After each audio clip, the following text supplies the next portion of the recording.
Yeah, these are from Ojuelos, Jalisco, Mexico. Ojuelos. Being dug up there. They carbon date these things. There's adhesive, as you can see. This is an inlay in the stone here, and there's adhesive here that they're able to test organic material from. Tested ceramic pieces as well with consistent dates ranging 10 to 20,000 years ago. Yeah, there's a lot of different depictions. These are all stone mosaic tablets that are comprised of a lot of different pieces of stone, as you can see here, all cut and fit and carved on.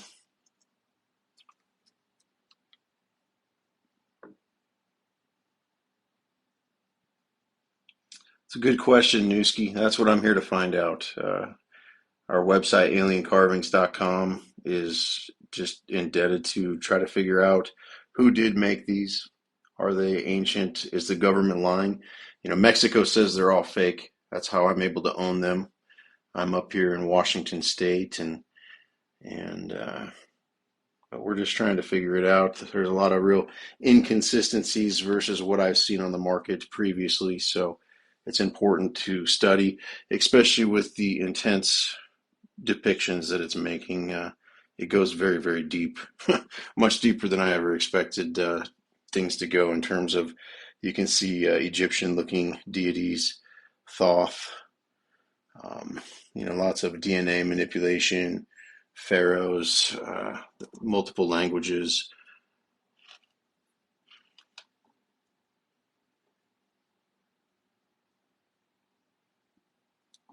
He's holding up the DNA up here. It's pretty, probably Osiris, maybe.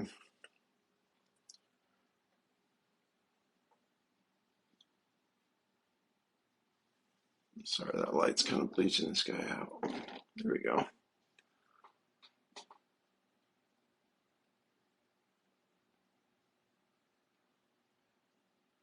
Yeah, it's fun to study. I mean, the what if, I look at it as I really thought it was all modern at first. Um, just obviously it would be on the news, I thought, or something of that nature. But the more I look at it and study it, it's compelling at the minimum.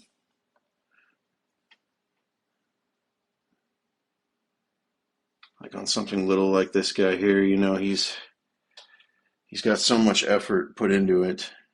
These are both inlays here, and the lips are an inlay, the eyes are inlaid, little side whole thing. I mean, I think there's like 13 inlays on this one piece.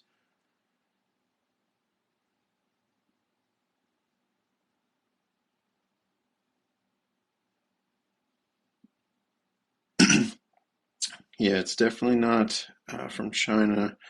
I've seen quite a few replicas from China, and nothing compares to this in terms of, you know, overall detail. Like, look at the helmet for this guy. Oh yeah, it's really hard. This is actually a piece here you can see. It's really interesting. It's super thin. First of all, whoever carved it got it down to a really fine point. But there's a spot here where they actually repaired it. Um, a technique that I've not seen, but it's got the red glue, it looks like, as well. And, it's so thin that it's very just so brittle.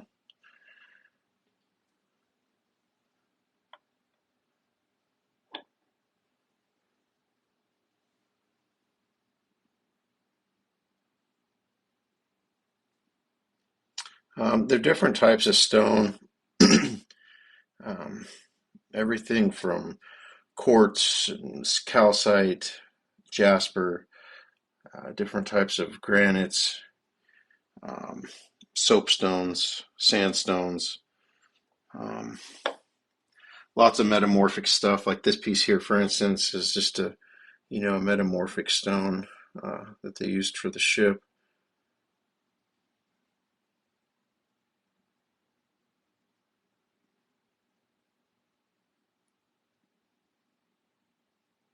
And you look at this stuff with, electron or high powered microscope, and some of the things you see is just, it's definitely not Dremel consistent, that's for sure. Like the walls and the way it's angled, and all the different inconsistencies is really, yeah, just bizarre. Yeah, no, I believe that, Chris. There's been a ton of them found down there, and I've documented like like over 12,000, I think, is where we're at right now on the website.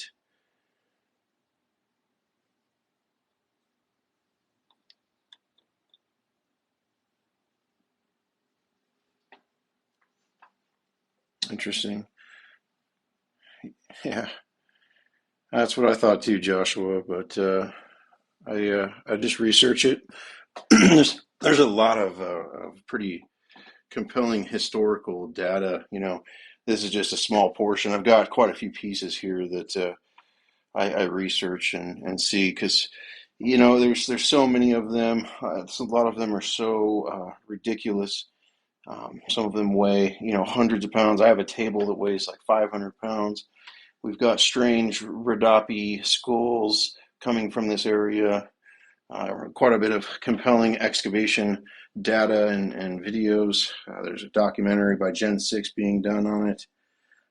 Cambridge University just came out and did a large paper on how much of an epicenter Tula is for archaeology, and that two-thirds of it's still buried.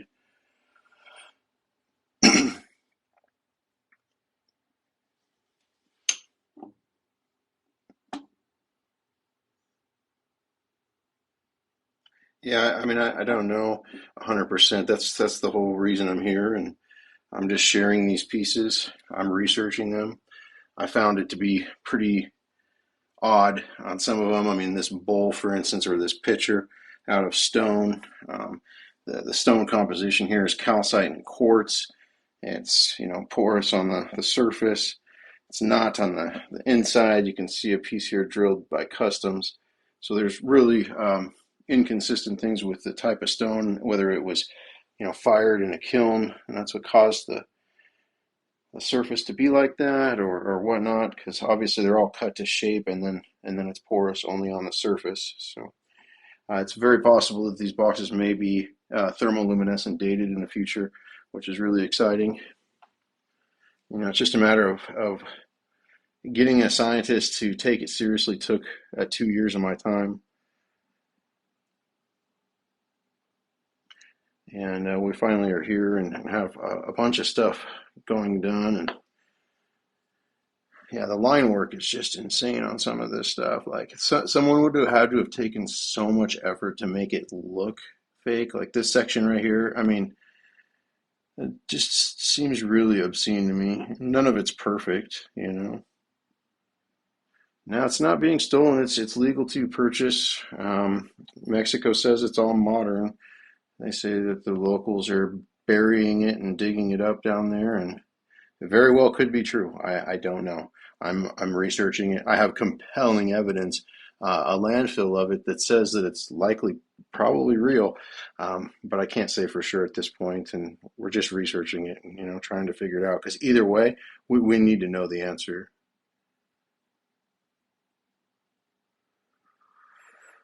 Yeah, absolutely.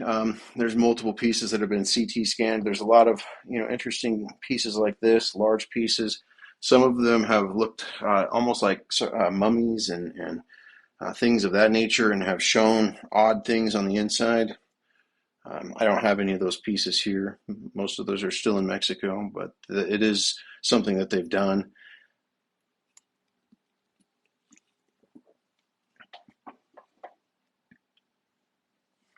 Here's something that's really interesting about them too is they as you can see, I just turned off the light, and you can kind of see that one still there, but they glow really uniquely.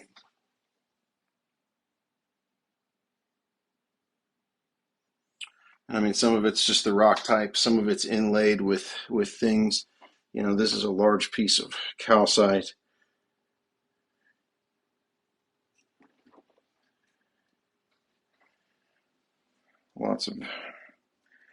lots of work to make all these look like that for sure.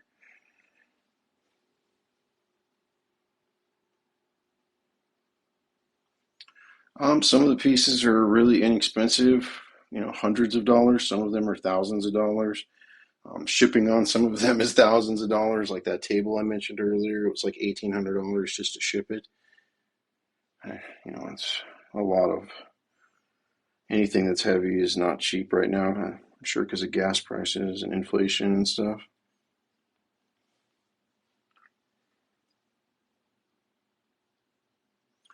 Yeah, J-Bone, I don't know, it's unlike any fakes I've ever seen. Like so much love and effort was invested.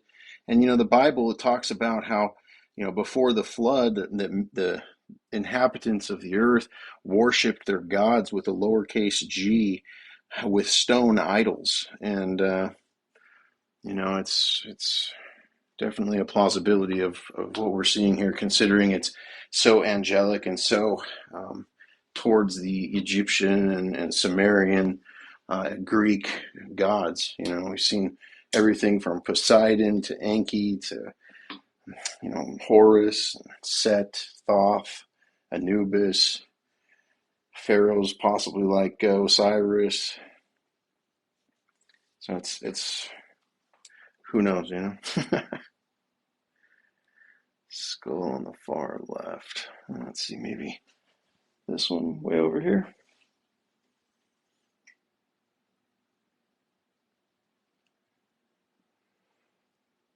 Yeah, it's just what these aliens really are. Is it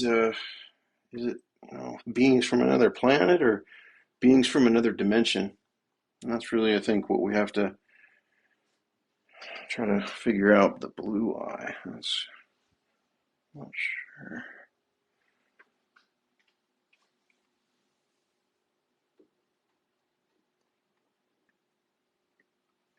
Yeah, Antonio, it would be stealing. It would be breach of treaty if these items were claimed by Mexico as authentic and they authenticated them.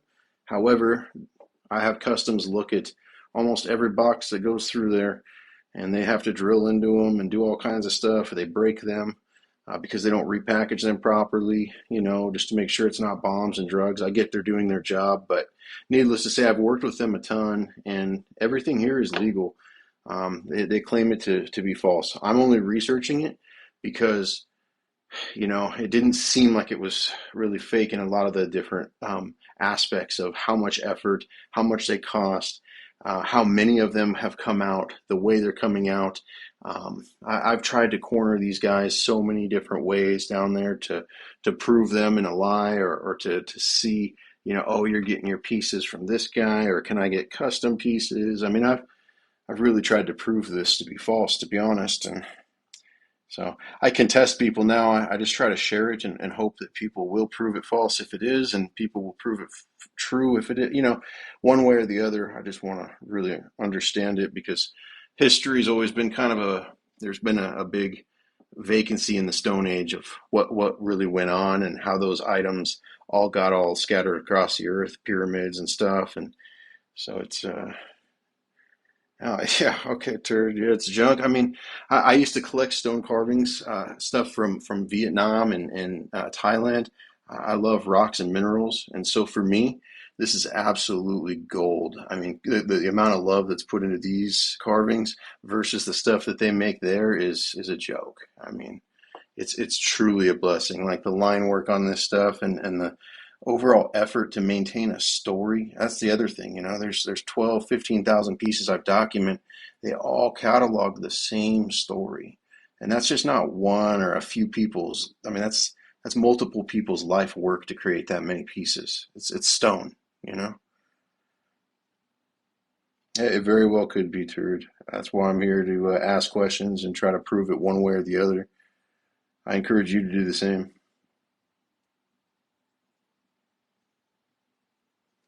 See if you can see through here.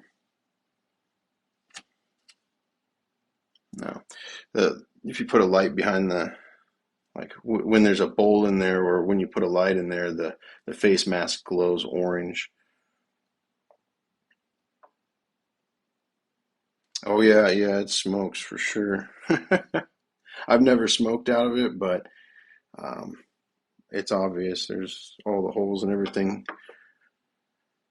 One time, this piece actually specifically, when I got it, I put it up to my mouth and pulled on it like I was smoking it, and I sucked a bunch of dirt into my mouth, and it was absolutely a horrendous experience.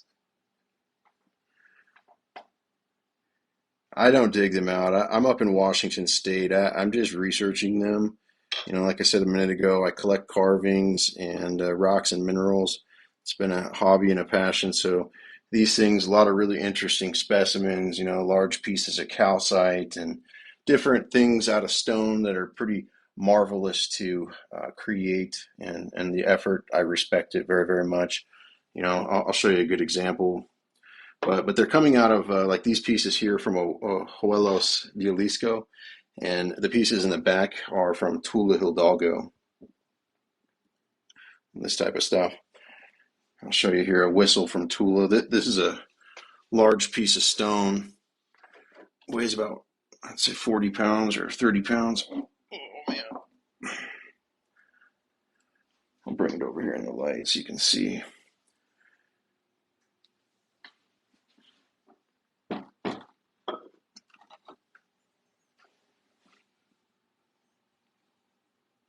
But I mean, they took the time not only to hollow this thing out, but oh yeah, I'm on the other side over on the east side, close to Idaho and all that good stuff. But yeah, I mean, this thing is in tune. You can play it and it sounds absolutely great. Here, I'll play it maybe here. Got to prop you up on something.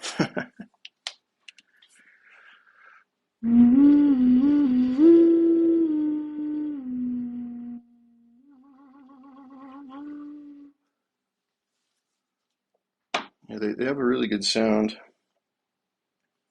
Hey, thanks for the rose, Kenna. Or Kane, sorry. And Beast and Ram, holy cow.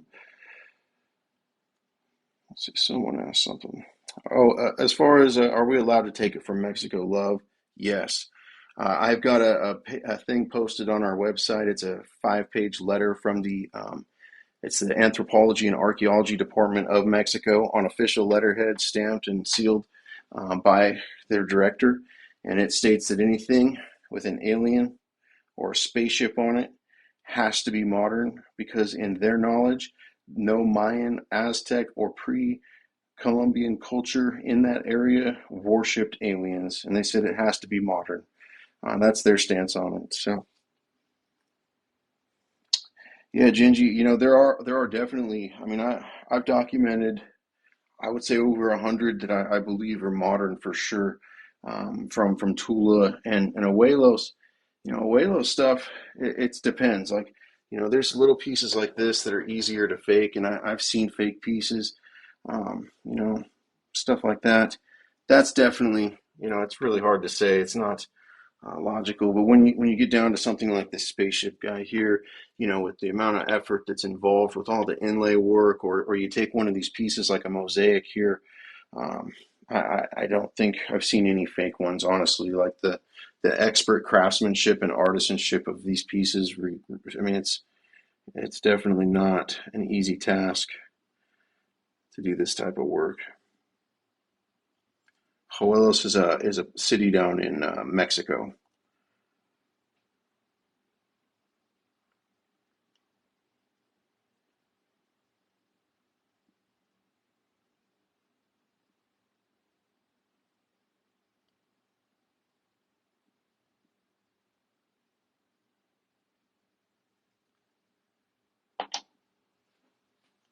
It's pretty interesting. Like the green ones, like this here, that's a banded calcite, and there's like this type of material here, which is a aventurine, and this is like a soapstone here. This is cool.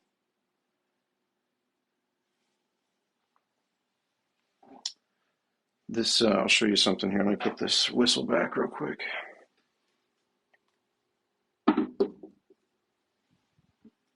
This little astronaut guy, he carries this little figure here, and this comes out of here, and they made it so perfect that it fits in there and holds it without any sort of anything at all. Which, it's little things like that, like the fit and finish is ridiculous. It's beautifully dangerous. I like that. Yeah, if it's real, it's very, very dangerous because of what it depicts, and it's brings all new life to ancient texts from multiple different cultures and makes mythology look a lot more like history, and that's definitely a big pill to swallow.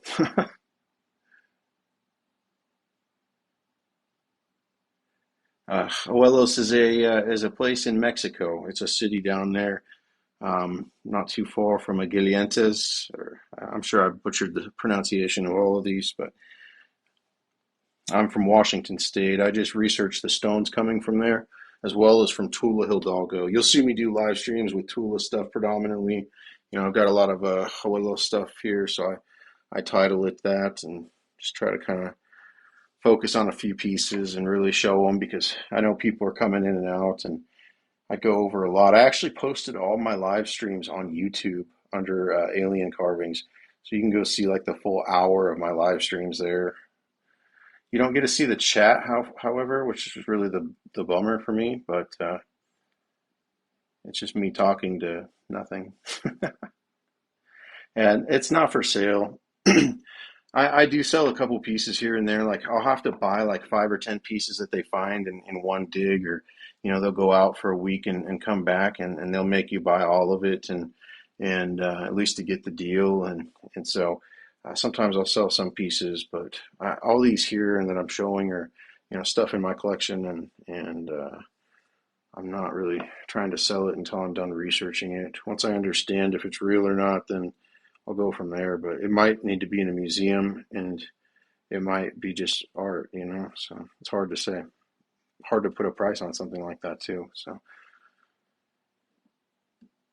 yeah. Oh, they're out there. You can get them on eBay even. I mean, that's where I started researching them. I just tried to follow to get to the people digging it out of the ground. And as I did that, I met new people, and I've worked with over 30 different families down there, just trying to understand like, how all these people kept their story together. Do they know each other? And what's really strange is, when I first started researching this, no one knew anything about the glowing at all. And we discovered that up here, and started testing a lot of different pieces, and and showed them down in Mexico. And now, they're all about it, but they had no clue about that. And you'd think if they spent that much time to paint or to inlay, to do any of that sort of work, it would be something that they would be advertising, and they're not, or they weren't at least. Now they are. But the fact was, it was over a year that went by before like anything was even mentioned about it. So kind of crazy. Little facts like that like lend to the truth to me, but it's not something I could be saying for sure. Yeah, this is it. But there's been so many little circumstances like that. I'll show you another example here. I've got this ball, this thing here, and the guy, he needed money. He sold me the ball piece for really, really inexpensive compared to other pieces this size. And let me see if I can get it off here. Hang on. It's extremely heavy. It's like a cannonball. But it just was the ball. There was no base or anything when he sold it to me. And months later, all of a sudden, he messages me and he's like, I got a stand that we found in that area, and I think it's for your ball. And we measured it, and I mean, it fits in there like no other. That's a pretty unique piece.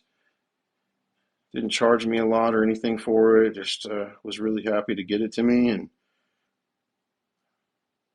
it was crazy. I didn't even really have money at the time, and I didn't understand what he was saying because I don't speak Spanish, and I didn't really realize what the piece was. He just sent me a front and back, and thought he was just trying to sell me something. And he was very insistent, like, no, you have to have this. But that sacred headdress there, human, with a breastfeeding alien is pretty interesting. Yeah, I thought the same too, Jake. I just research it, man. I mean, they very well could all be. If you've got some proof or some sort of, evidence to lead to that, I'm all ears all the time. But I'm just here to research it. No one's ever given me something that's like, yeah, it really is fake. I've got numerous scientists, including a PhD, working on this stuff. And what's crazy is if it was fake, by the time it got to like the second or third expert that they forwarded it to, it should have been a shut case, but it hasn't been, and it's still going. And now we're ready to spend money on like some testing and really make something of it. So I look forward to the results at the minimum. Yeah, they probably are handmade by a human, Jake. But the thing is I mean, who were these human, and were they in a different time period? And the carbon dates and thermoluminescent dates show 10 to 12,000 years ago, which very well could predate the Bible. The Bible talks about giants. The Bible talks about people living to 1,000. The Bible talks about this flood. A lot of people, have fought wars over this book. I wasn't a big Bible guy, so I'm not trying to be a Bible pusher or try to say, this is all fucking true or anything like that. But at the same point, it's made me really look at history and that book, considering the amount of details and then also what they have tried to take out of that book and like the Book of Enoch and seeing what this stuff's depicting and how it's related to that. It definitely makes me want to at least take a double check, you know? Yeah, carbon dating does have major flaws.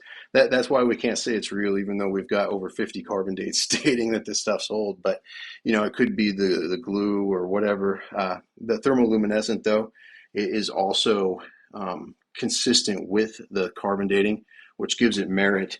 The next thing will be like the skull that I was just showing. The skull is similar to the Rhodope one that they found in Bulgaria 2001, and so it's interesting. That one went missing when they sent it off for DNA. We found about 12 of these. I got a guy that just sent me scanning or sweeping electron microscope data, and it's weird. The bone contains fluorine. This thing has phosphorescence. It's something that's usually found in like shellfish. So, yeah, no, so you're probably so right. Like, I shouldn't even just say that, but I should just say ancient texts in general. I think it's all the same story and connects it at somewhere or another.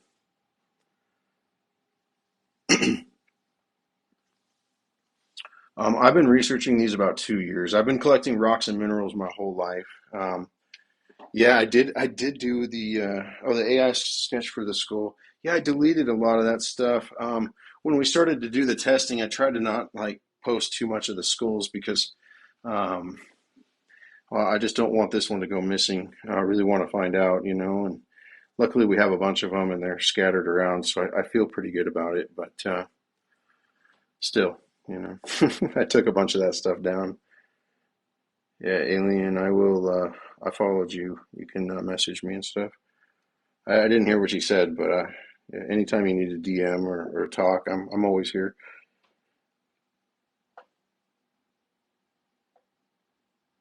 They're not radioactive. I've got a meter right here.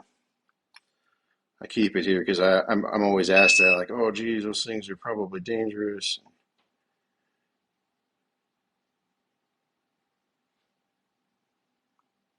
Yeah, zero point 0.8, zero point 0.9, which is really low. Like a piece of uranium puts that thing to like 60. So,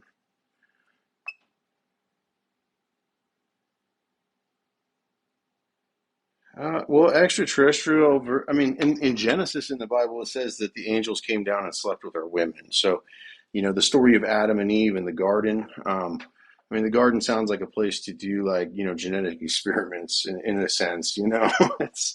It's kind of like the nursery or something. So, I mean, yeah, it's definitely possible, in my opinion, that we will have some sort of hybridization and whatnot. But is it aliens from another planet or something more than that? And that's really the question. You know, is it universe creators that we're dealing with, interdimensional beings that created this Uh, are they the gods and the aliens and the heavenly beings? It's very well possible.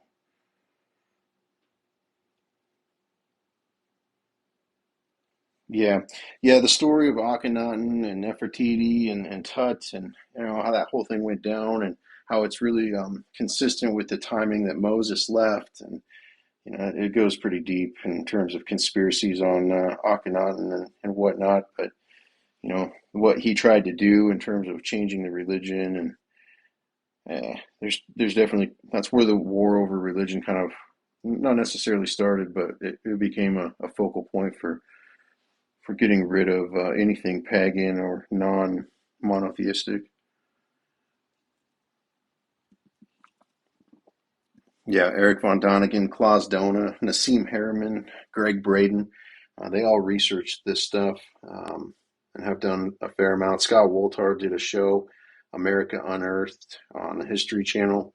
If you look back into 2019 seasons, you'll see a show with Mexico, and he goes down there and debunks a bunch of them, and then he also tests a bunch of Ojuelos stuff on there, and he comes up with extremely consistent results to the results we've seen, and you know says that a lot more research is needed on these, and that's kind of where I'm at too. It's just it'd be good to get some proof one way or another.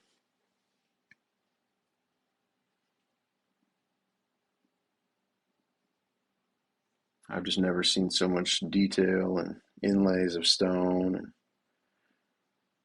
yeah, this one here probably, or these ones, the circular one, maybe this.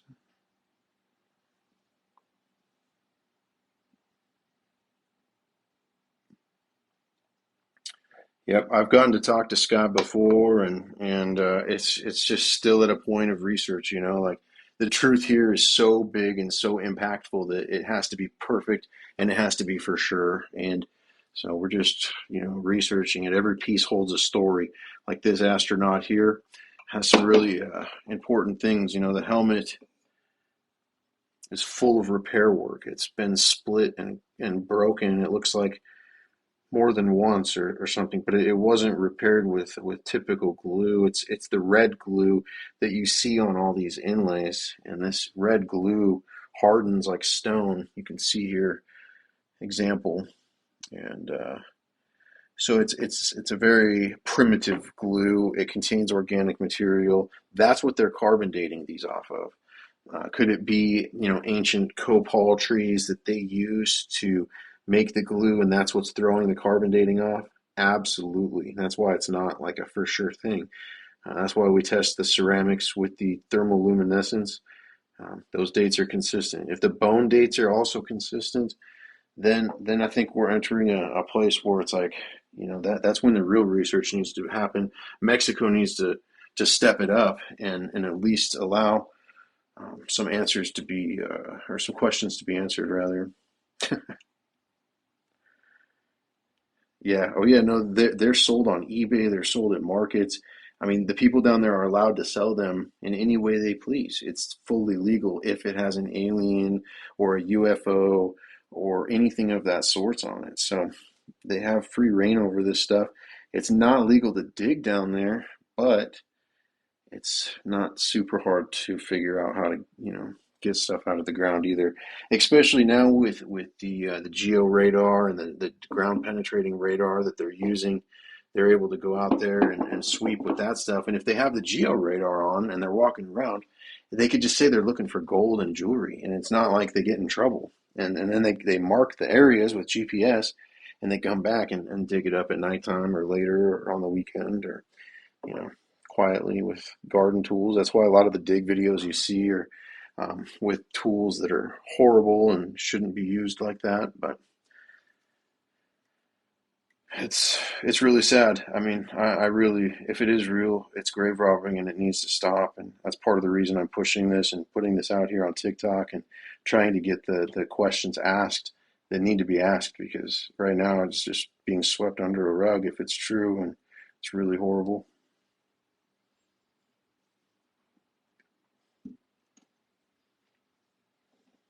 What's also peculiar too to me is, Smithsonian came out in the early 1900s and talked about the Grand Canyon and said that their, researcher Kincaid had found all of these cave systems that had Egyptian symbols and giants and sarcophagus, and then they took it all back.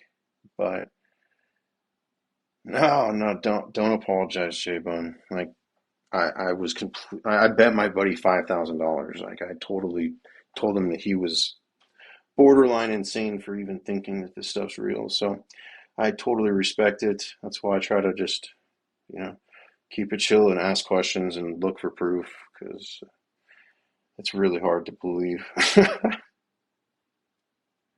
At the same time, it's really hard to believe that someone went through this much effort for what? That to gain really nothing. I mean, it's not like they're making a ton of money by doing this much work on pieces. There's just not.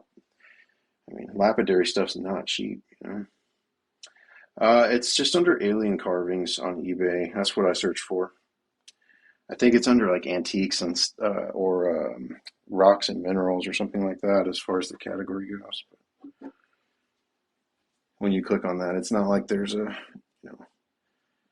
section for it.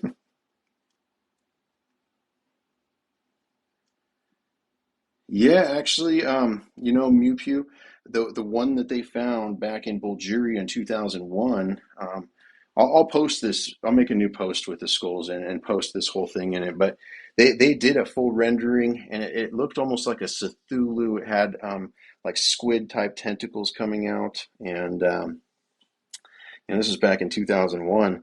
And then I put the skull into AI, into Wonder, and asked it what it would look like if it was alive, and it brought up a Cthulhu looking being. So kind of crazy, especially considering a lot of these skulls and a lot of these pieces have squid faced looking Cthulhu beings. Yeah, so it's the Bible talks about monstrosities that lived and things that were made without the permission of God, and so it's very well possible that a lot of these sci-fi things that we have, that we dream about, maybe it's so traumatic or so stressful to the wherever we were derived that it's like bled through into our genetics, and that's why we dream of this stuff. That's why we vision it. I don't know, but a lot of the sci-fi stuff is pretty crazy. You look at like the Jetsons back in the what I think it came out in like the 50s, and you look at it now and it's like shit, we have a lot of that stuff. No, the skulls are all very different, which is, we thought it was a cow at first. If you were to chop off a cow skull and cut it straight down and round it out, you could get something that looks almost similar to this. However, it doesn't have any of these type of holes here. And after talking to a bone expert, he said that this nose bone here would be absolutely broken out of there. He said it's like the most fragile part, and it's extremely like he's never seen one intact in a specimen ever. So it's really tough.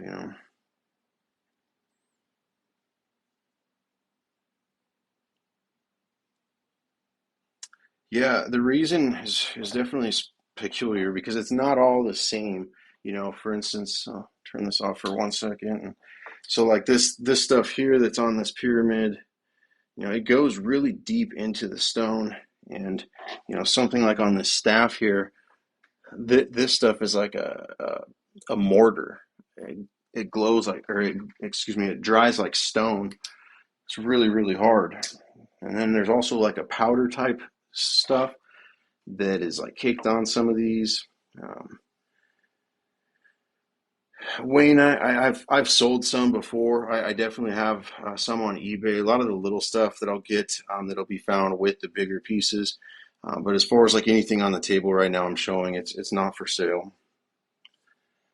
I have a lot of these are all research projects. I'm just trying to show the research and what I'm trying to base my theories off of understanding this. Yeah, they glow under 385 to 395 black light, really strong. You can still get reaction with a 360 normal black light, but it's very faint. When you hit it with the 385, it's vivid. My buddy had a jeweler's lamp that had two different spectrum, and we hit it with this one spectrum, and it was absolutely amazing. So I ordered one of these lights, and I'll have that coming here next week. Yeah, I don't, J-Bun.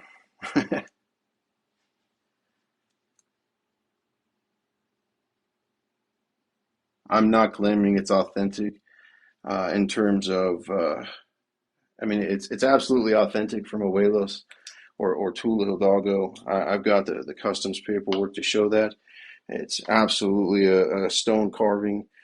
As far as the age, I'm not guaranteeing that it's 20,000 years old because we can't do that with just a carbon date. So until more research is done, there's no claiming in terms of authenticity, in terms of ancient age, other than the Stone Age. Stones are all ancient to begin with. So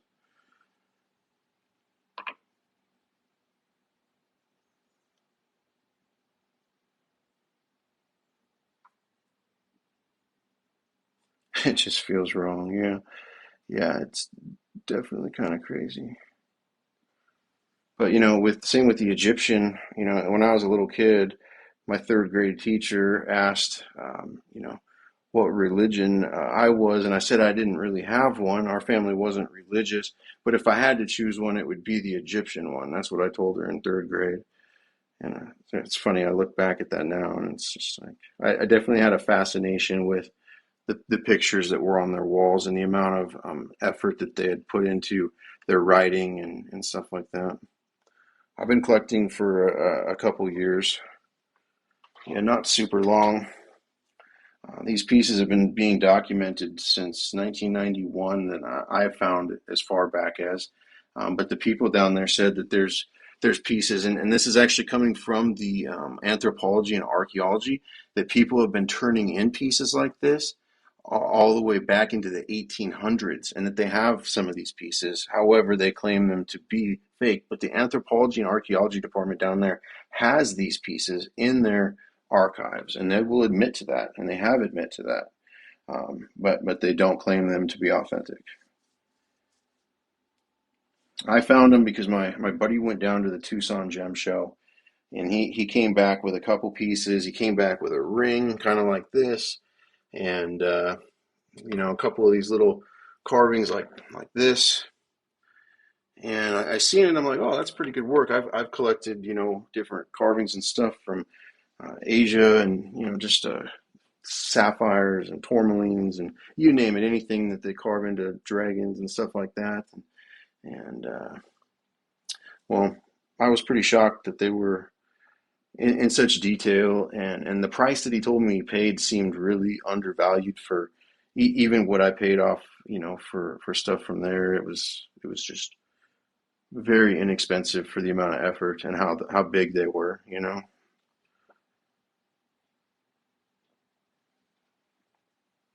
So I started researching them. I bet him that I could prove them fake. I contacted all kinds of people, PhDs, people off the TV, Ancient Aliens hosts. I tried to get in touch with so many people, thinking, these people devote their lives to this. This should be easy for them. They should easily be able to tell me, no, look, it's fake, or yeah. And reality is they would just ghost me. They wouldn't tell me. I couldn't get hardly answers from anyone. Finally, I got in touch with Linda Moulton Howe, and she helped me understand a lot of things in this industry, and gave me a lot of really good insight to encourage me to continue doing the research that I'm doing. And she actually wanted to send me down there before COVID, and then I had a son, and so I'm not going to Mexico now, and probably ever. The oldest piece is still to be determined. The oldest one that I've seen carbon dated, though, is 21,000 years ago.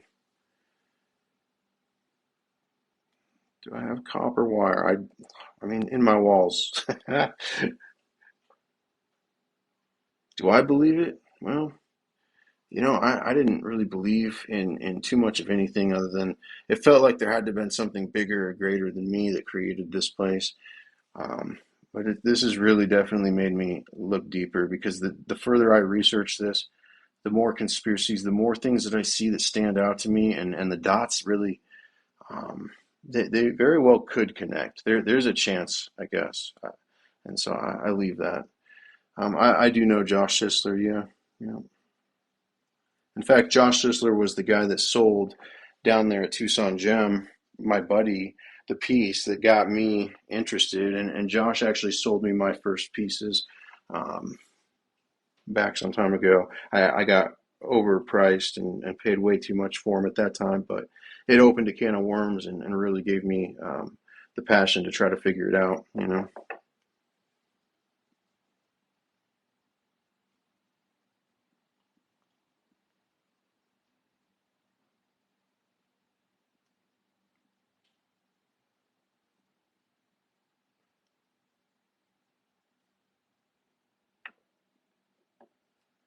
Yeah, it's very well possible. Yeah. You know, the whole Sumerian kings list and the amount of history that's on this earth, Göbekli Tepe and Baalbek and, you know, Temple of Apollo and just the whole Greek mythology, Apollo, and the fact that Apollo is actually Horus in you know, Egyptian and all these connections between the two. It's really absolutely bizarre.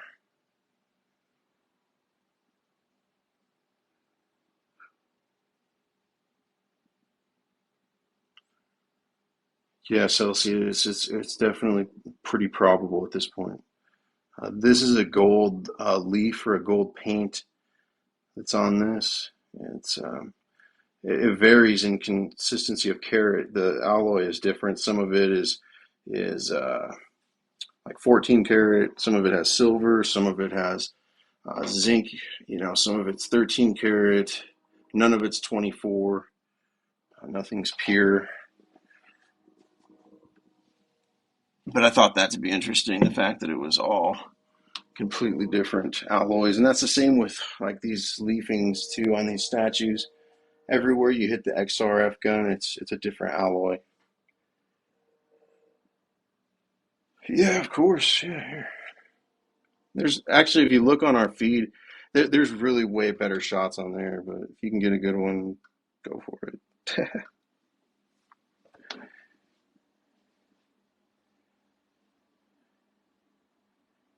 Yeah, no, you're right, Scott. It's absolutely true, and it's not just in Mexico either. It's Peru, especially, Ecuador, Guatemala. There's all kinds of new civilizations that they're finding down there, and Mayan, you know, remnants, and um, Romania. There's a lot of caves. Saudi Arabia. I mean, it's China. You know, I actually had someone from China message me on Instagram, and they sent me a picture of one of these skulls that was sold on the market there in China. Yeah, Bolivia, absolutely. Wonder. Well, if the whole thing's true, they could be banished or they could be coming back. It's hard to say. It depends on whose story you're following. It's so hard to say which story is real in that respect, you know? Yeah, Colombia, Sudan. It's everywhere. That's the thing. It's everywhere. Australia, America. You know, I've been reading about Texas and some of these places off the Mississippi. I mean, it's crazy. You know, Serpent Mounds in Louisiana, I think it is, and you know, the serpent plays a big role in a lot of this stuff, and I think that it's a pretty iconic thing across the world. All the temples and serpents that are depicted and things. Um, Definitely something to that, probably.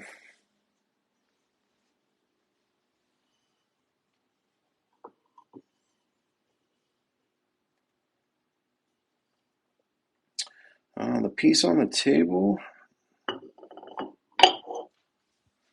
which this one?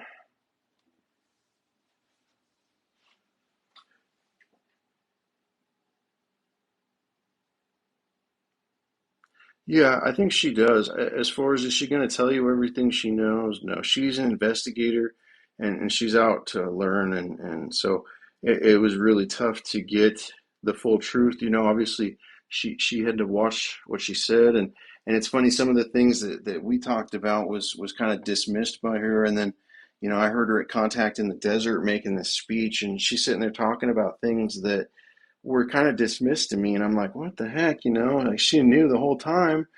Yeah, and that's the thing. Like TV guys are really hard to work with. It seems like they're out there to get the story and to get the money, and it's just tricky, networks involved and things like that. So I haven't had the best luck there. Scott Wolter has been the best out of all of them, in my opinion, in terms, and probably because his show didn't get renewed.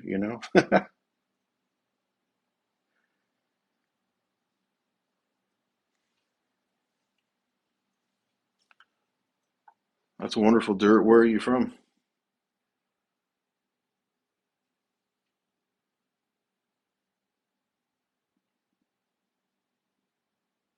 Oh, then, Wayne. He's good people.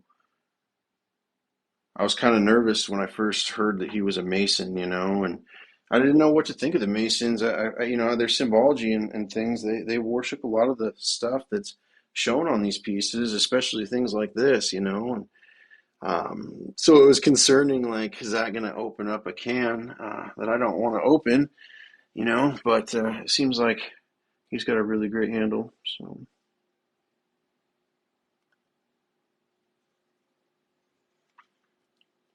have a good night, Pickle. Thank you.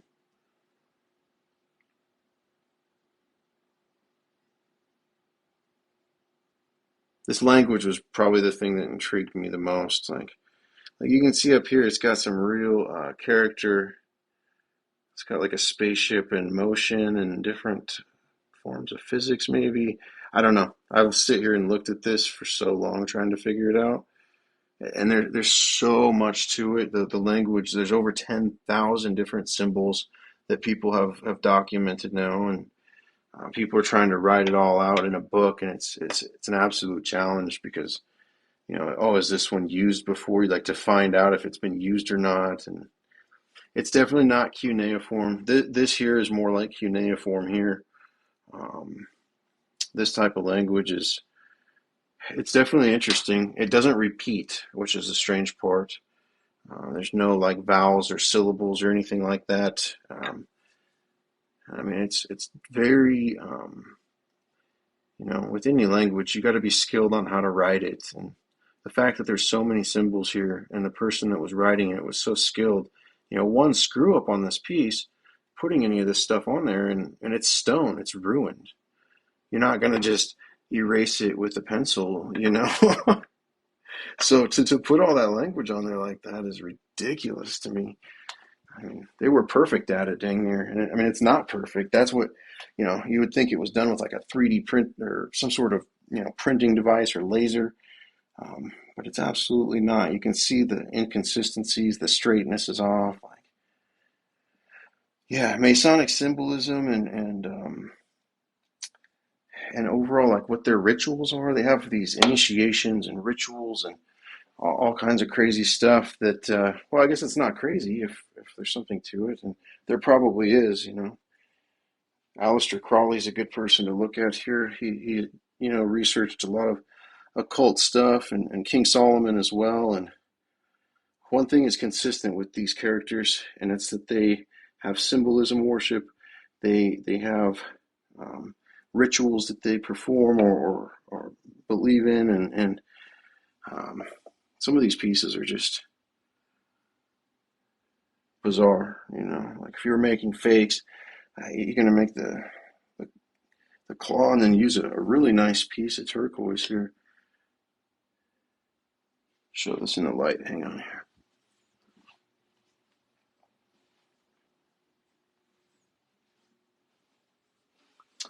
I've got them all from Mexico. Uh, Different people. I've worked with about 30 different families down there, different areas.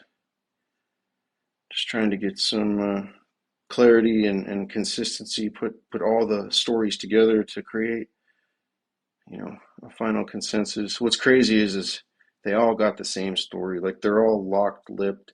Like even for big amounts of money, even in their hardest hours, even when they're mad at their friends. Um, I've been pretty aggressive with trying to figure it out. Just because I've spent a lot of money researching it, and I just really want to know because either people are being taken advantage of, or people are being taken advantage of, and I don't like that either way, you know. It's just not a good thing for us, especially dealing with what we are in the world, and what this entails, and if someone's trying to pass off fake religious crap, I don't want anything to do with it, and I want to prove that false, you know.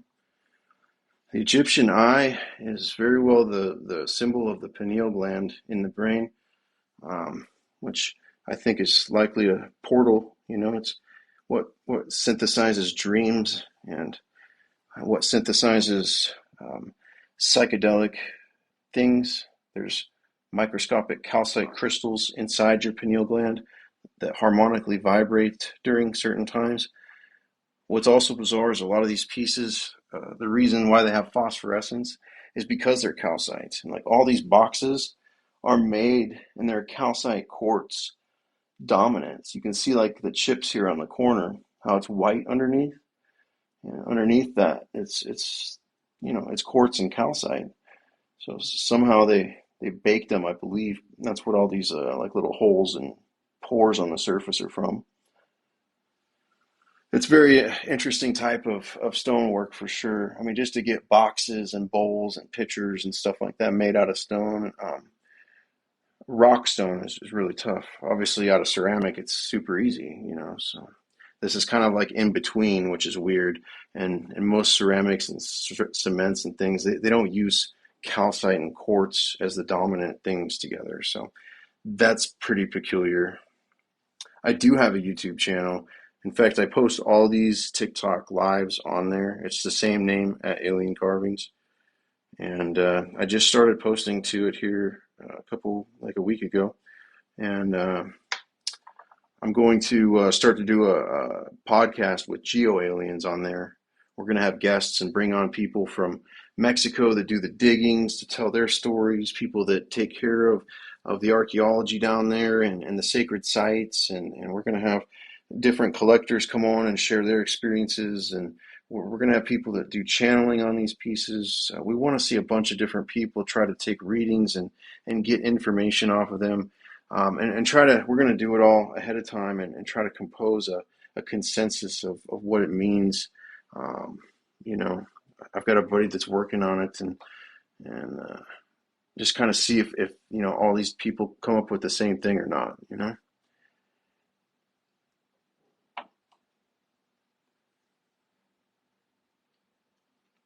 What we're also doing is we're 3D scanning and doing high-end photogrammetry of the pieces. I do photography work, so you can see like I've got these pictures of the art all over the place, and so we're taking really high quality photos and making a museum, a digital museum, whether it'll be an app or some sort of thing on a metaverse is something we're still trying to determine. The quality of pictures that we're trying to use is kind of ahead of its time right now, but we're planning for the future. And so we're creating all the pieces as NFTs right now. That way they're saved and preserved on the blockchain, which isn't controlled by any specific central government. It's decentralized. And so that way the art and the imagery is protected in case, someday I get a knock or something, or other people do, or they try to get rid of it for whatever purpose, war. I mean, who knows what the future holds, but at least that way it's being passed around the world. The Tower of Babel, maybe, yeah, I think it could very well be a tower. It's actually a large piece of fluorite that they used. You can see when I put the light on there, how it shines down in.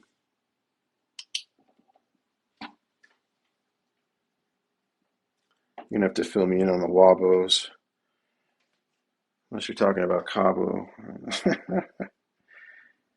There was a museum. I think it's gone, Daniel. It got robbed by the cartel, if I'm pretty confident. And they stole a lot of the pieces from there. But there was, and they had thousands of pieces there. That's what I'm here to figure out, Frank. It's if it is fake, it's ridiculous that someone went through this to get it to this. If it's real, it's ridiculous that history was, completely a sham. Or maybe not, but but it brings a light to a lot of mythology and things that could be real that they've dismissed as mythology. You know, I don't have dreams at all, Dis. I use cannabis on a daily, and I don't dream with it. I think that's a real blessing because people that I have had sold pieces to, or friends that collect these pieces, um, yeah, they definitely have issues with that. I'm trying to get this thing out of here. So a good example is just how tight the fit and finish is. Like this pine cone is in here so tight. There's no play at all.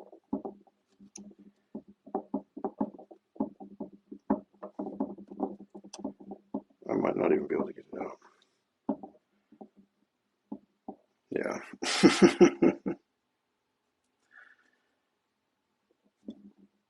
I almost had it. Whatever. Yeah. Things are just really made to fit perfect. Like this thing on top here, it only goes on this one way. Like you turn it once and it's all messed up, you know? Has to be perfect.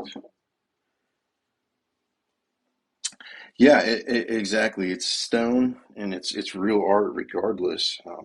I took one of these green statues here. I don't have the specific one, but one of these guys, I took it to a modern art appraiser and told him that I made it in my garage and that I wanted to sell it at an auction. And I had him appraise it, and he appraised it for like $7,000 more than I paid for it. Um, so, which is like almost triple. So,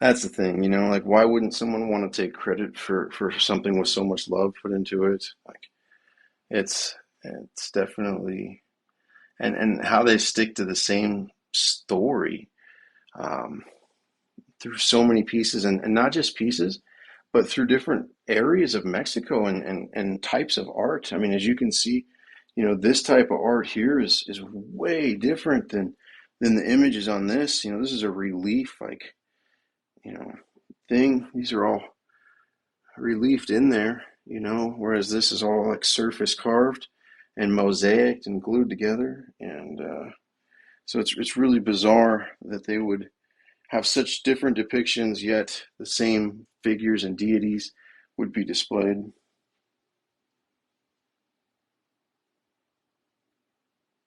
Yeah, I love vinyl. Yeah. I'm a musician at heart. Like that's my passion. I've actually wrote two albums holding these pieces and trying to just see if they impact the music in terms of vibration. Vibration is really a peculiar thing, and a lot of this stuff has geometry and obelisks and pyramids and things of that nature. So it's interesting to play with it and see. Um, yeah, yeah. It's this bowl is really cool. Here, I'll take this out of here. Hang on. It's got some really interesting inlays in it. It's extremely heavy.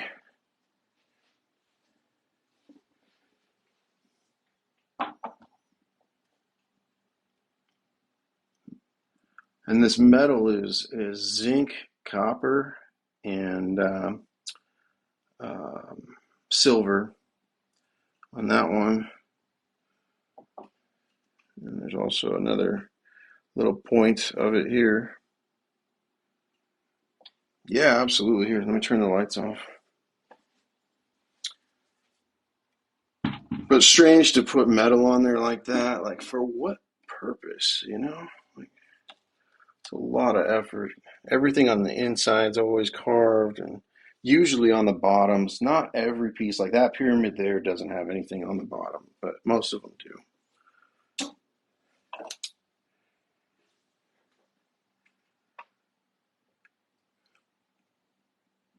That's the symbol in Egypt for Thoth, who's Hermes Trismegistus in Greek.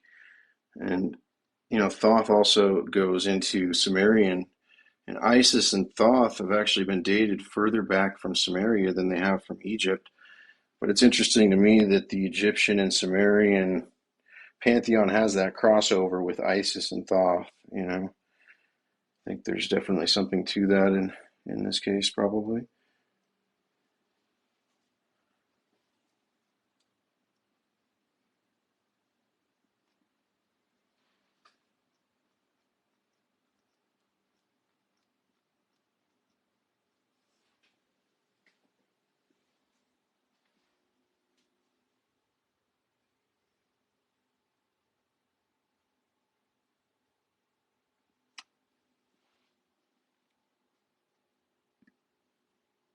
Yeah, I love the glow on them. I got some new glow lights coming, which are really neat. They don't show the purple on the piece. It looks like I'm just hitting it with a normal flashlight, but it also makes it glow at the same time, and so it's going to be really great for showing these.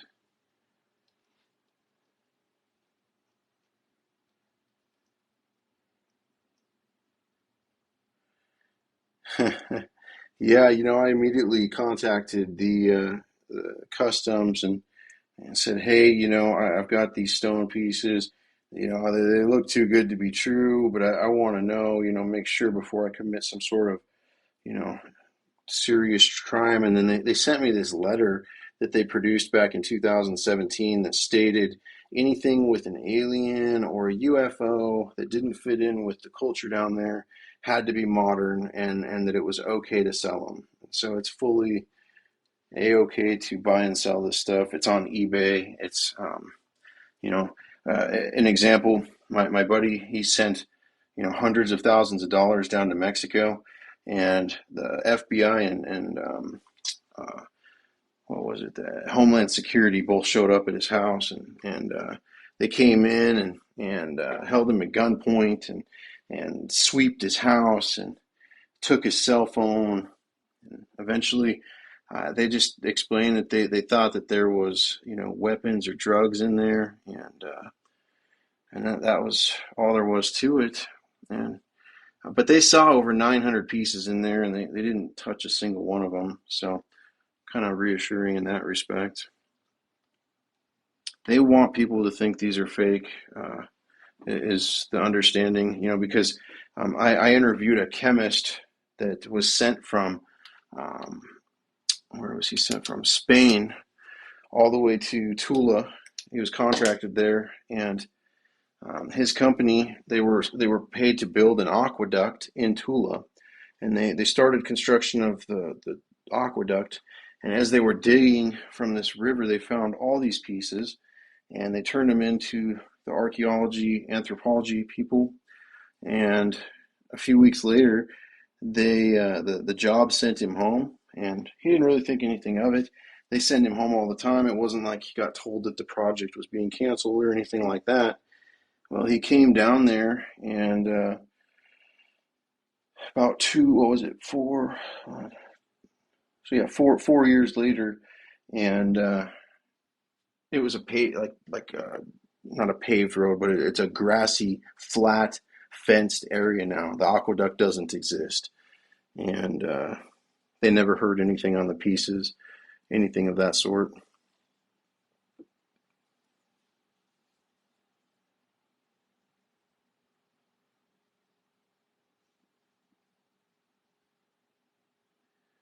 Yeah, yeah, it definitely makes you think twice about that. I contacted MUFON, thinking that they would have some interest in this, but unfortunately, they only work with abductions. So I wish there was a company like that for this, but dicey waters when you're dealing with history. That's been the hard part about getting a PhD is it's dicey waters. You don't want to lose what you spent hundreds of thousands of dollars to get.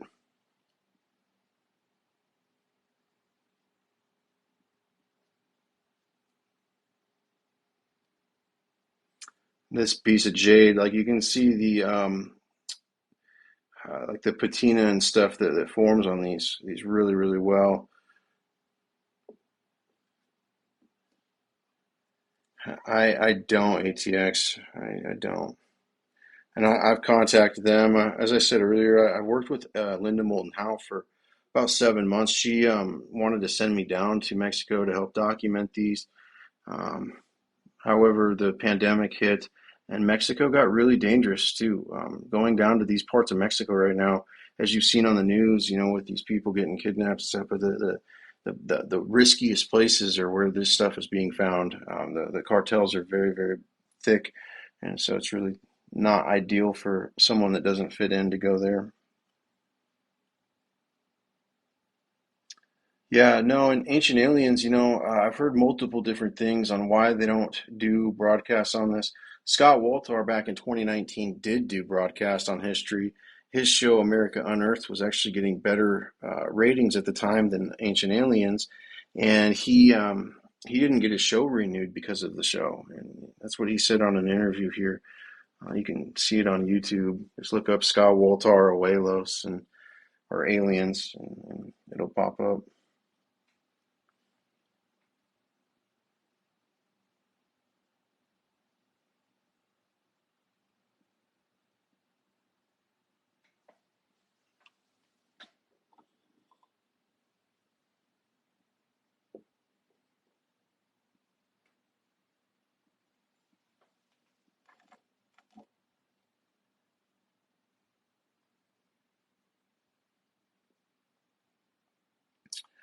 Yep.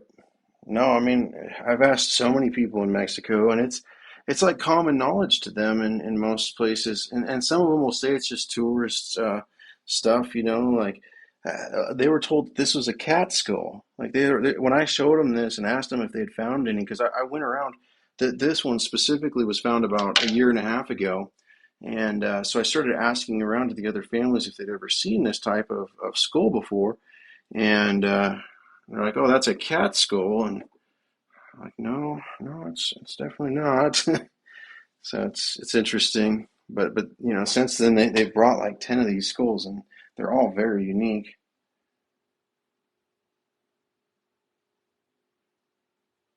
Yeah, Key. I mean, definitely if you want to see pieces or just hit me up. I mean, I'm just a guy. I own a business here in Washington, and so this is definitely a passion of mine, and I know that I'm just one guy asking questions. So if we can all ask questions, hopefully we'll get some answers.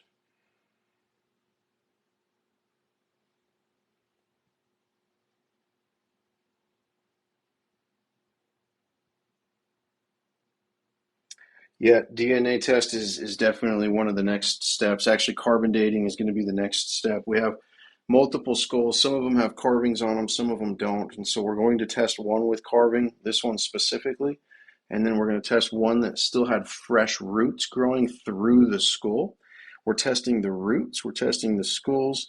Both of them will be able to compare all that data and should be able to see, some pretty interesting things. This also has the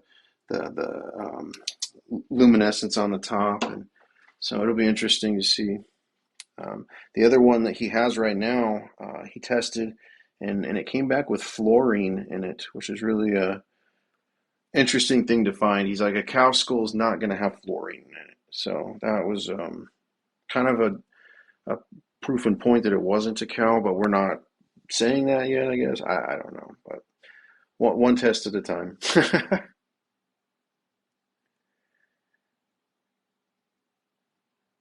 Are you talking about the Scully or the artifacts? The artifacts, I agree. They definitely could be man-made, but who and when is the question for me because it's extremely detailed story and extremely detailed art with a lot of extremely, I said extreme a lot, I'm sorry, but a lot of very off language that goes pretty deep. So, I mean, you can see on the top of this ball, for instance, all these little symbols, and there's like over I mean, I think there's like 12,000 documented that Scott has. I know Scott's been working on it and a couple other people. The skull was found in Tula, Hidalgo, Mexico. And it's very similar to the Radapi one, which was studied by quite a few PhDs and scientists. And they were not able to come to an idea of what it was. And they went and sent it off for DNA testing, and it never came back. It went missing in 2001. So that was the last of anyone really heard about that until we started seeing these, and someone pointed it out to me that they were like the same as that one, and so it gives me a lot more purpose to do the research on that because there's already been so much research done that was inconclusive. And so it's just now a matter of getting a lab that's willing to put their name on the DNA testing, and that requires the carbon dating and all these other things that we can show, hey, this wasn't 30 years ago and chopped up by someone in a garage. This seashell is really special.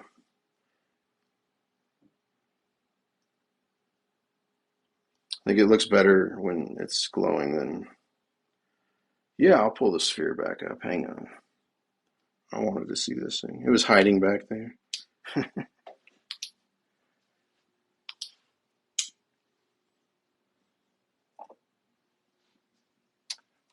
Yeah, Scott Walter. I don't know if it's that website. I haven't heard of that website, but he's a forensic geologist.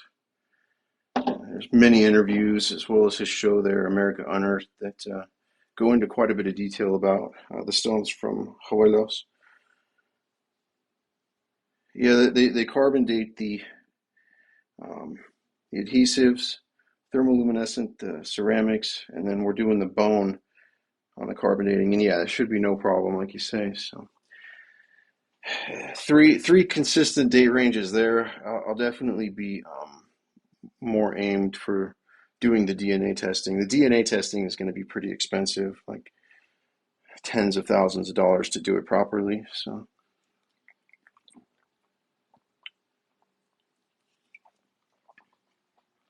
and what's sad about the DNA is like the elongated Nazca skulls from Peru. Nassim Harriman paid quite a bit of money to get DNA testing and all this stuff done on there, and nobody even takes his research seriously. Like he's pretty much proven that these are not fully human, and it's still. I mean, you hear about it on Gaia, but that's about it. You know, I definitely do not sleep in here. I sleep above it though.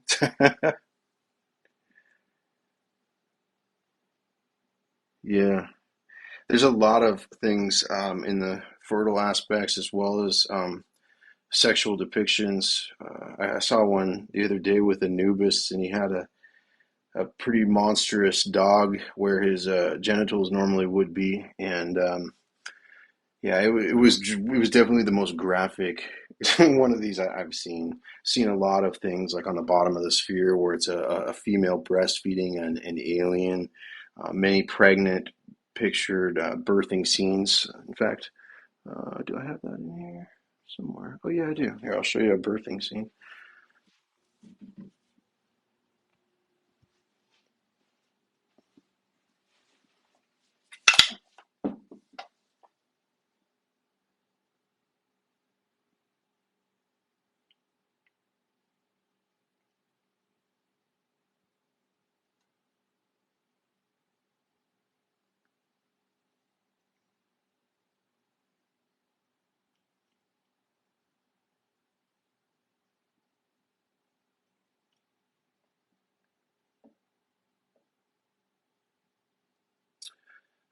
There are some things that do match with other cultures, yes.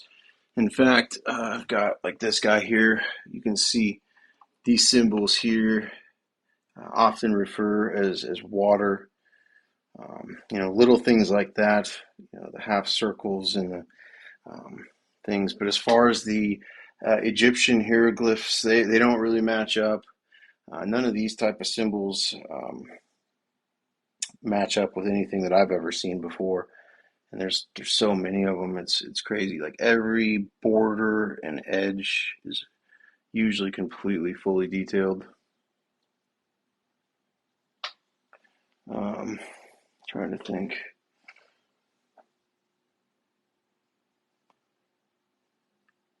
These astrolabes are really interesting. I've documented 12 of these now. Actually, 13. One was just found here a couple days ago. But they have a lot of language and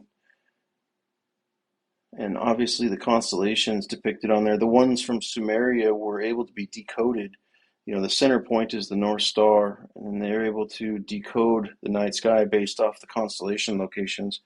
So we'll be able to kind of see when that is. Yeah, it's a sky map, and there's 12 of them. So it's interesting to see if they will come up with, consistent time periods as well to what we're seeing. Oh yeah, the birthing here. Yeah.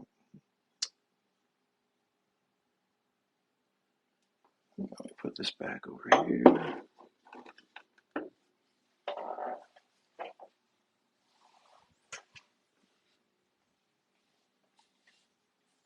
Doing this all one-handed is really tricky, so please bear with me.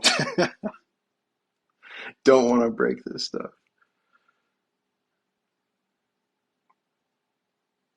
And what's interesting is you see the way the head is on this figure, how it's like shifted, pointed up ish, and the way the eyes are and things. There's large rocks and different glyphs and things carved in the rocks. I mean, on the side of like the Ojuelos El Toro mountain, and I mean, quite a bit of stuff depicting these same figures. So that was also really good evidence to me that it's probable because, if they spent this much time making all these pieces, where are the, you know, statues and stuff that are in the walls and things, and especially in the caves and that type of stuff. But I've gotten quite a bit of,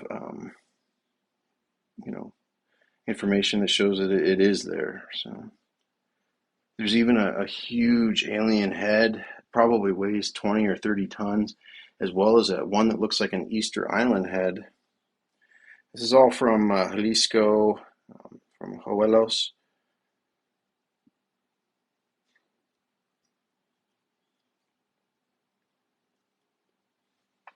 And I'm just researching it, trying to understand if it's modern or old. And, obviously I thought it was completely BS when I first seen it. But after researching it, I can't prove it to be false. And some of the things are so ridiculous about it that it's very compelling. And the story that it tells, and the story that all 12,000 of them that I've documented tell the same story to the T, from places that are hundreds of miles apart, from people that definitely do not know each other, people that are in direct competition with each other financially. Um, there's no way they're working together if they're working against each other, and they're absolutely working. I mean, there's complete feuds and people that hate each other, that have backstabbed each other, and I've tried to leverage all of it, and it's just not happening. Yeah, carbon dating, we have quite a few minted mines. Unfortunately, carbon dating is not reliable enough to say that these are real. Um, on a piece like this dagger here, we're going to be able to get dating on the bone as well as hopefully in the mortar. This type of mortar is unusual. It's not consistent with the red glue, so we don't know for a fact that there's organic material. A mineral analysis is being done on that mortar now, and if it does come back, then we're going to use one of these to date it in multiple ways. But anything we can get two sources of data from is going to be a lot more compelling than just a scraping of the glue from this, because it could be from an ancient copal tree, and that's the organic material, and it was already fossilized and old to begin with, so it's not reliable. Yeah, Frank, I mean, you're entitled to your opinion. You don't have any facts to support your statement other than caps lock. And so, I mean, if you have some proof or some sort of documentation, microscope scans that show it's obviously a Dremel with symmetrical sidewall, whatever you got, I would appreciate you showing it. But, you know, saying it's fake really doesn't get us anywhere. I can say it's fake or I can say it's real, and I can't prove it, so it doesn't matter. Like, I'm just here to research it. That's why I've created this website, why I've put all this on the feed. These are, a lot of videos from people that are trying to sell stuff on the black market down there, people that find things. Just, my documentation of this, because 20 years from now, they probably will be able to tell for sure if this stuff's real or not. And if it is real, then I did a good thing, you know? And if not, well, I had fun trying to figure it out. So. collecting this art. I mean, people collect fucking remote control cars and models and stuff like that. So to say that this is, a waste of time, I don't think so. It's beautiful art. I've collected lots of pieces. I love art, and so you know, just kind of the way it is. This stuff was attractive to me in that respect, even if it is modern. So, yeah, it could very well be, Eric. However, the carbon dating, the mysterious bone specimens that I mean, I've now had a PhD bone expert as well as PhD geologist both analyze this, study it in the lab, sweeping electron microscope test. They still don't have any possible idea what it is. Um, so there's things like that, and if this thing didn't have all the same moving parts like the glowing and the language and the you know angelic beings, then I wouldn't be as you know compelled. But it's pretty crazy, a lot of things. So, what do they do to the animals? Like analysis, maybe, right? Ah, they've taken. I mean, obviously, the sweeping electron showed us that there was fluorine in the bone, and it's really unlikely that it is a cow skull. It's definitely not clay. Got the sweeping electron scans, and I mean, you can see there's suture lines, and as well as the cranial cavity here. And I've also got multiple other ones that some of them have vertebrae and pieces of the neck still there. Yes, CC, we do. It's aliencarvings.com. I post all of these live feeds on our YouTube channel at Alien Carvings. You can go view them there. It doesn't have the chat, but it has me talking like this for hours, as well as I post a lot of our videos that are on our TikTok feed there too. Our TikTok feed has a breadth of everything. I posted the most stuff there because of the time frame, and it allows me to post more than Instagram, and so I've documented it pretty heavily there, video wise. And then our website has a lot more of the photographs and specific documentation, trying to lay it out to explain it better. Yeah, that's pretty much what it shows, Key. I mean, look at this. It's kind of hard to misinterpret something like this.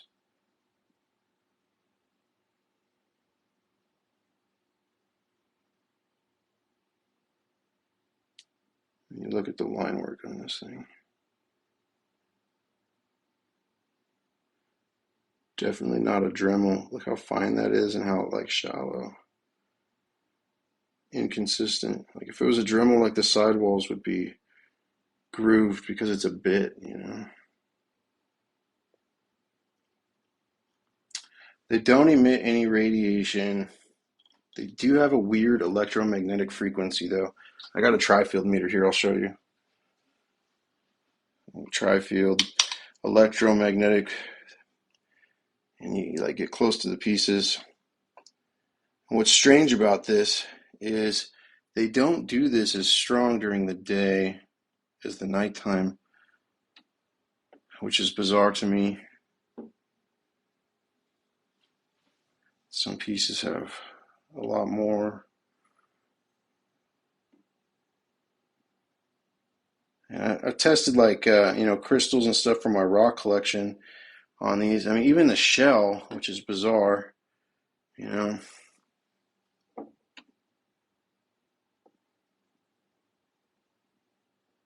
Sometimes there's like big spikes and stuff too. You'll see. There's also the radio frequency. Let's see if it picks anything up. You see that spike right there? Sometimes, yeah, there again. I can't really make anything of what this means. I just, my buddy, he watches the Skinwalker Ranch, and as do I. And those guys are always getting strange readings on stuff. And he's like, "Man, you should check your pieces with that." And so I ordered it up one day, and strange, I was like,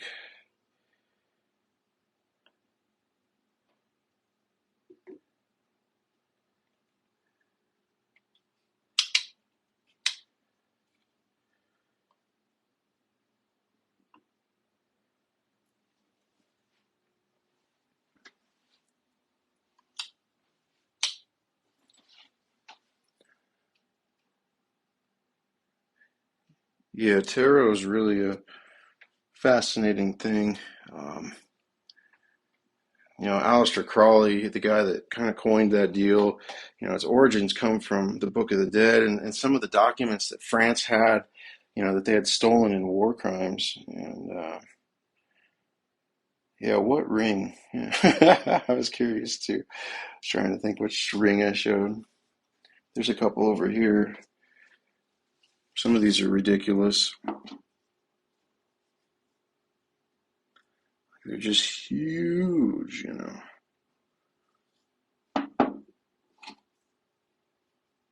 Even for my thumb.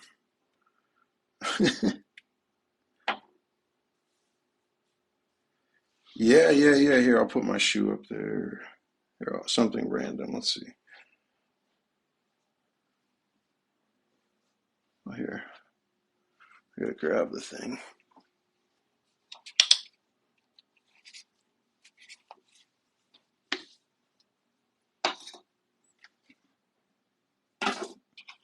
I'll put this battery up here.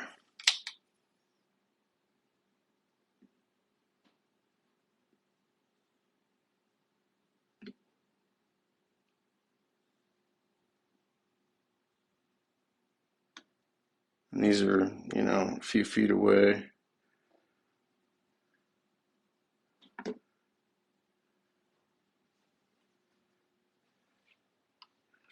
Pretty drastic difference.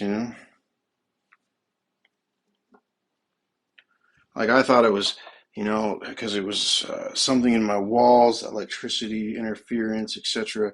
I tried it outside and in multiple different places and got consistent results.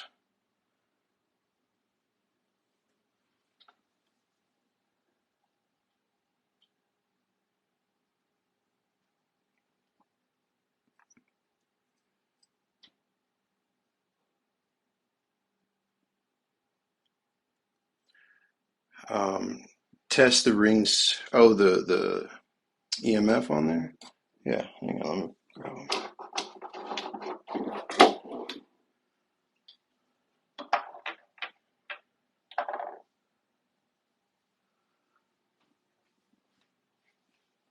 I'm getting better at one-handing this stuff.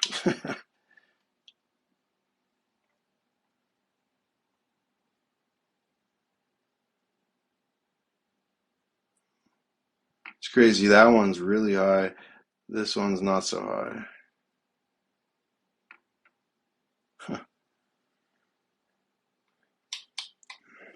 I thought there might be one that was strong, and I had this Atlantis had this one right here. It's a quartz and jasper head. It weighs about 30 pounds and has a crazy geode up inside. It's hollowed out the entire thing, and I got like 300 on there. It was pretty much maxed out. And my buddy came over. I went to show it to him, and it was only like 170 that night. I don't know. It doesn't prove anything, Deborah. Like it's just weird. It's inconsistent and it's inches apart.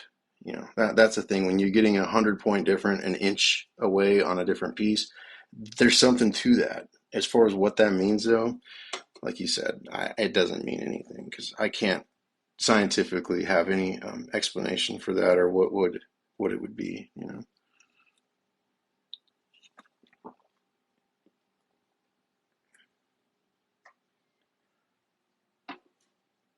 Yeah.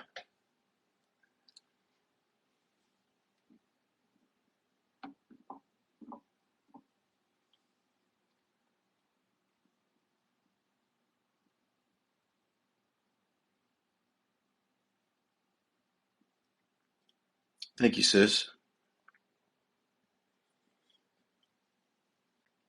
I didn't find them personally. They're from Ojuelos, Jalisco, and Tula, Hidalgo, Mexico. And I've just been studying them and researching them. I've sent friends down there that have done and found pieces. It's the people that I've talked to the most here recently is Gen 6 Productions. They went down and filmed an entire, yeah, the lipstick, yeah. Now what's crazy about these lips too is Like they're two individual pieces of stone that were cut and like laid in there like that. It's crazy. But back about Gen 6 though, they have a documentary coming out here in the next few months, and it shows a lot of this stuff coming out of the ground. Like they have hundreds of pieces that they found with geo radar. They documented everything from start to finish. The scouting, the surveying, all of it. So I'm really looking forward to that. But still a lot of question. This could be like a Poseidon holding like a trident maybe or something. It's got the fish. It's a weird fish tail.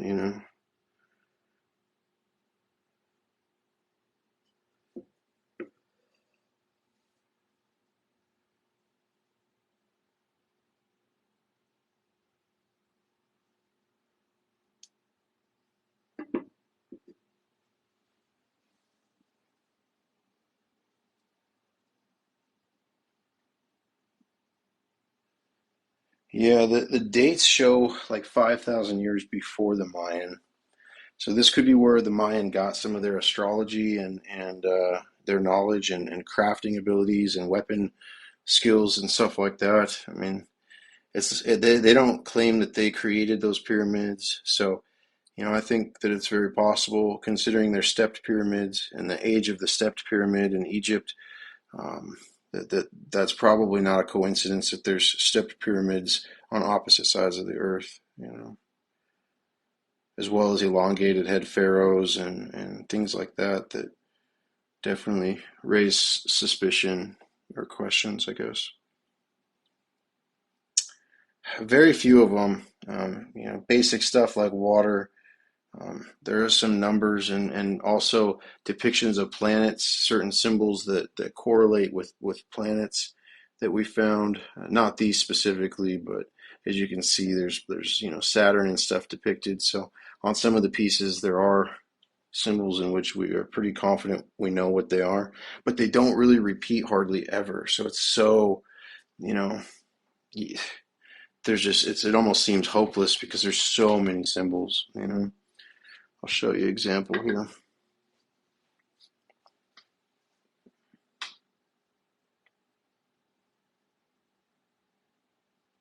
It's like, where do you begin to try to even understand that? There's no vowels there.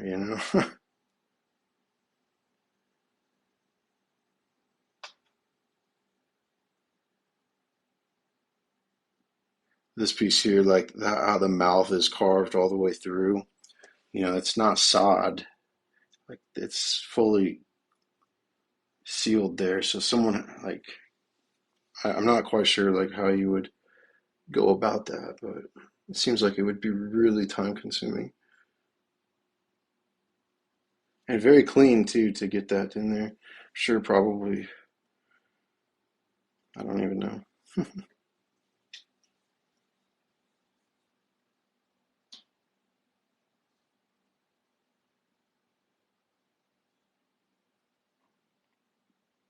Yeah, yeah. There's definitely a lot of Sumerian, and in the Bible it says that there was a language that was broken apart, and so it's like I see resemblance to a lot of different languages, including freehand.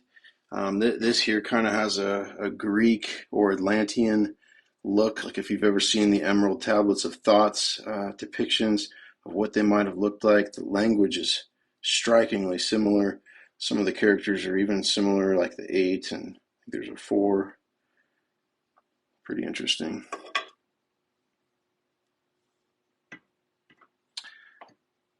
Oh, the AI filter. That's interesting. Okay, I'll try it. I'll try that. Sounds fun. I'm not gonna do it tonight, but I'll do that like tomorrow or something because I want to play around with it. And some of the stuff on this live I haven't really figured out yet. I'm always like on the spot when I'm um, in here.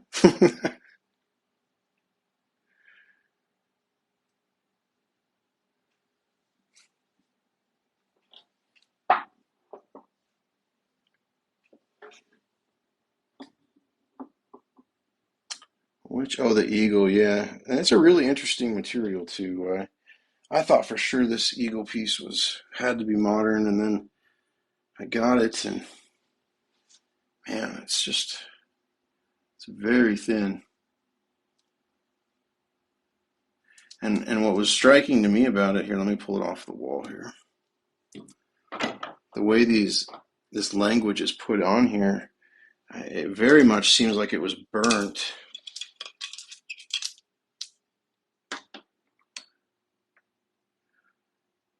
You see what I'm saying?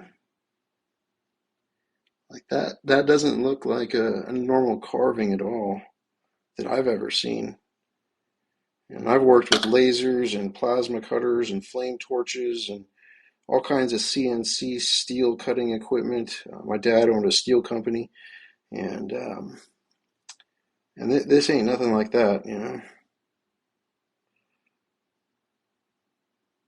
Soldering iron, yeah, that's an interesting thought. Something like that. It's definitely something hot. I don't know if a soldering iron would go into a hard stone like this. Only one way to find out. Yeah, I mean, as far as anything I'm showing tonight, Daddy, definitely not for sale. You know, if you're serious about collecting it and want to understand more, or interested in getting some pieces, it's definitely possible. I do have some on eBay and stuff like that, small stuff. Nothing really big though. A lot of the stuff I just try to buy it for research, and there's just no way I could let it go until I have some more answers. It does spin, yeah, not like ball bearing or anything. It's very archaic, but it does fully rotate around in there. Yeah, door or maybe some sort of device. You know, when we had some of these carvings studied by a university, they said that the in the lab they'd never seen the type of burring was the word they used specifically. The burring on the edges, what was really bizarre. And if you look at this, you can see all these little like semi chips along the way. And they said the only thing they'd ever seen like that was a plasma cutter. When it cuts metal, it leaves a similar burr on the edge. And so it's definitely possible that some sort of hot device was used for this as well. I don't know. A lot of imperfections. You can see the overlapping of a lot of lines, and I mean it definitely seems like it's done by hand.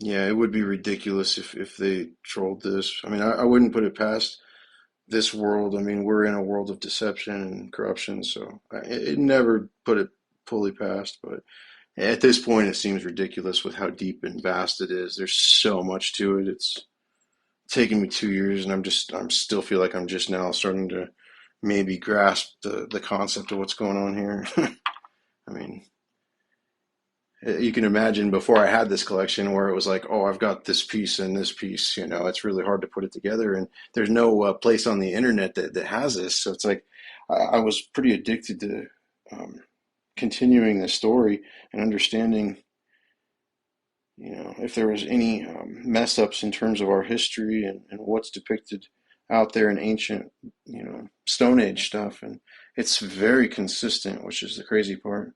Side, obviously, the you know, angels and grays. But what's also crazy is all these Stone Age monuments have huge sections of walls that are completely destroyed and ripped off, and everything's in ruins. And you know, so that somebody came through or something happened to get rid of that stuff. Um, I mean, I'm starting to put it together sincerely. Like J.J. Hertog's work has been really beneficial to understanding this. Yeah, the Book of Enki. It's funny you say that as I'm talking about J.J. Hertog. You know, like he has a book called The Keys of Enoch, and um, similar situation. Very, very important, I think, for this topic. And there's more to the Sumerian tablets than what we probably have translated or understand. You know, Zachariah Stitchin did a really good thing, and I've read through a lot of his books, and I own a majority of his library, and I'm really respectful of his work. However, you know, there's a couple things about his work that's concerning, and you know, if the devil really is the master of deception, And Zachariah Stitchin got the idea of Nibiru in his dreams, and he didn't actually translate that from the tablets, and that was the missing piece and the missing link. It scares me because deception could very well come from our dreams.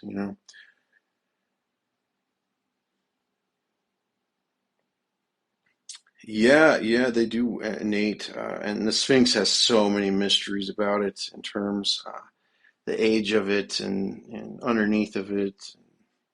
JJ Hertog, the guy I was just mentioning, he actually did geo radar scans in the 90s before they cut off all the research around the Sphinx, and yeah, he found that there was absolutely a corridor underneath of there. They do, Zach. They look like, in Egypt it's kind of the same way. They all look like they're done by one person. And in Egypt they had royal scribes and people that spent their entire life to be able to mimic that style of art. And so when you see it here and you see that, I've documented 12,000 pieces, there is no way that one or two guys that were trying to pull a fast one created 12,000 pieces or more in a few years period of time, you know? Really unlikely, let alone to all follow this story. And I mean, it's just the crazy details, like the tongue coming out of this thing. I mean, it's fully see through the mouth, and they lodge this tongue in there. It's like a fully carved alien. Oh, that's really hard to say, Eric. I have about 250,000 invested totally, and that's with research and the pieces. So yeah, it's definitely a oh, the pipe, the dragon smoke in the pipe. Oh, you're probably right. Smart. I love it.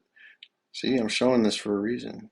It's cool to hear all the different perceptions and hear the questions and just try to put it together. Yeah, it very well could be a neighbor. If it's real, it is for sure. It's just that's why I gotta, even if it's a 1% that it is, I need to know because there's things on here that I've questioned in our history for my whole life and things that I've been called an idiot for, in terms of biblically. And I grew up around a lot of really religious people and Mormons and stuff like that. And, it's funny now I look back because some of this stuff falls really close to the Mormon religion in terms of the guy supposedly found these gold tablets that had Egyptian hieroglyphs and was bestowed upon this lens that he could, all of a sudden read this stuff with, and so you got to wonder if, you know, maybe there's more to the story. This piece is really interesting. It's almost like a one of those Ouija board things where like three people put their hand on and can move it around, and it has this beautiful amethyst. If I can get a good shot of it here, maybe. Kind of an interesting piece.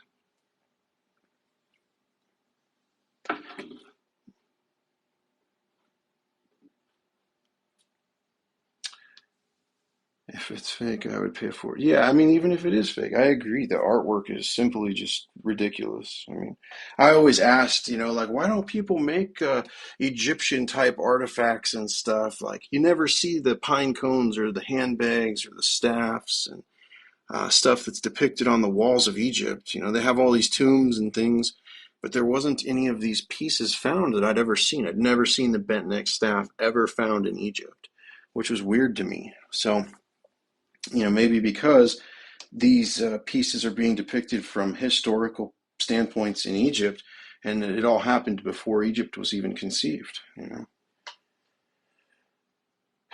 Yeah, it's really hard to figure out that, Zach. That's why I'm here doing research. That's why I've wrote out to hundreds of scientists and people in this industry trying to figure it out.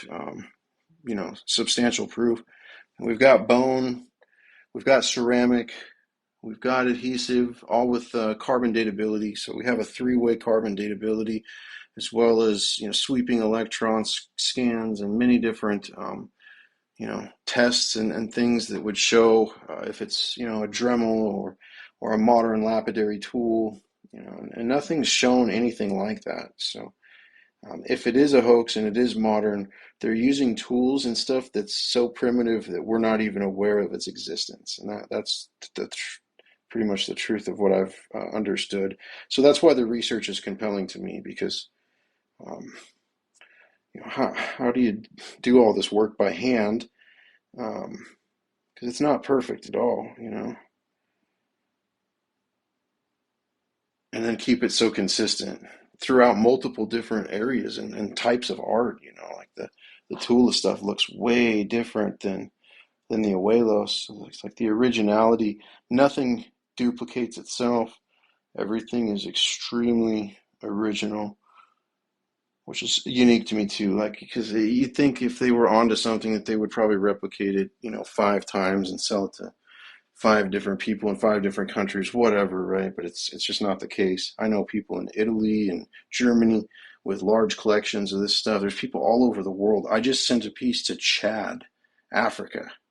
I mean, it just blows my mind the reach of this. Yeah, the staff is a crystal skull staff. I played this game Diablo as a kid, and when I seen this, I was like, I gotta have it.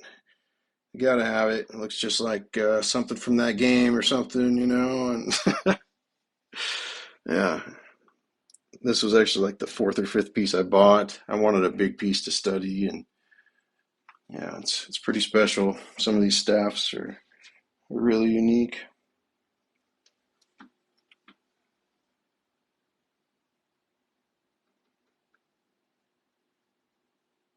Yeah, Diablo's pretty cool. And what's funny is the story in Diablo is I mean, it's got the eye and all the same type of shit that we're looking at on these pieces, and it blows my mind the full circle on some of this type of stuff. The boxes under the shelf have one of them is a Merkaba. Um, what is it? A dodec, dodecahedron? I can't remember specifically, but it's the Merkaba. And the other one is a large ball that glows green and blue. Um, I'll take them out here and pull them out. Those boxes are extremely heavy, so I just try to move one thing at a time. And it's like these cups down here. I'll pull these out eventually too and put them up on the table so you can get a better view of the 360 on them. And they're from Tula, Hidalgo, and Ojuelos de Jalisco, Mexico. I sell a few here and there. Not any of the stuff that you're seeing. Like none of this is for sale. I'm doing research on a majority of this, but there are pieces. Like I've got like these guys sitting over on my windowsill. These are on eBay right now. Some of the smaller stuff that I've had to buy um, that I don't really have any real research because I've got other pieces that are priority. This is way before this type of situation. So yeah, I do try EMF. Here, I'll show you. You must be I just did it here a couple of minutes ago, so you must have just came in. But they have a weird electromagnetic frequency. Some of them have like a strange radar.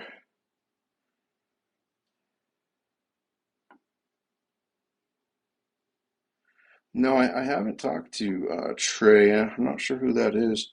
Message me though, or something if you could. I would always down to talk to people and hear opinions. And